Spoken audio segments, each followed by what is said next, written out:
علي طيب مسمى علي ساعة الميدان، مواقف راس لا تداعى يحاميها.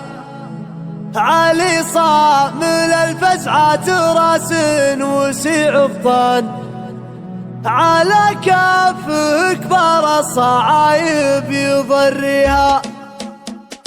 على مدحة الطيب تبي تفرق القفا، وعلى موعد الليل النشا ما نلبيها. وعلى محفل اللي كل ما شمر الدرعان، مواقفه تجمل وكفه ينبيها. لو مرحبا بالليل فانا من الضيفان، ترحبني للجار كرم في معانيها. باسم ذابح الحيلان ومبرك القعدان، كريم يدسم بالمكارم صوانيها. علي فارق الوقفات عند اللزوم يبان، يحل الصعيب ووقفته ما يثنيها. علي صامل الفزعات راس وسيع افطان، على كافه كبار الصعايب يضريها. علي طيب مسمى علي ساعة الميدان، مواقف راس لا تدعى يحاميها. اخوها السند والذخر ومشرع الديوان، يسدد مواجيب الرجال ويوفيها. وخوال خوال العز والفخر والشجعان، على ترثة الامجاد طابت مرابيها. رجال تعرف العلم وتقدر العرفان،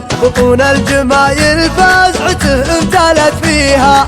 على مدحة الطيب تبي تفرق القفا، وعلى موعد الليل النشا ما نلبيها. وعلى محفل اللي كل ما شمر الدرعان، مواقفه تجمل وكفه ينبيها. لو مرحبا بالليل فانا من الضيفان، ترحبني للجار كرم في معانيها. باسم ذابح الحيلان ومبرك القعدان، كريم يدسم بالمكارم صوانيها. علي فارق الوقفات عند اللزوم يبان، يحل الصعيب ووقفته ما يثنيها. علي صامل الفزعات راس وسيع افطان، على كافه كبار الصعايب يضريها. علي طيب مسمى علي ساعة الميدان، مواقف راس لا تدعى يحاميها. اخوها السند والذخر ومشرع الديوان، يسدد مواجيب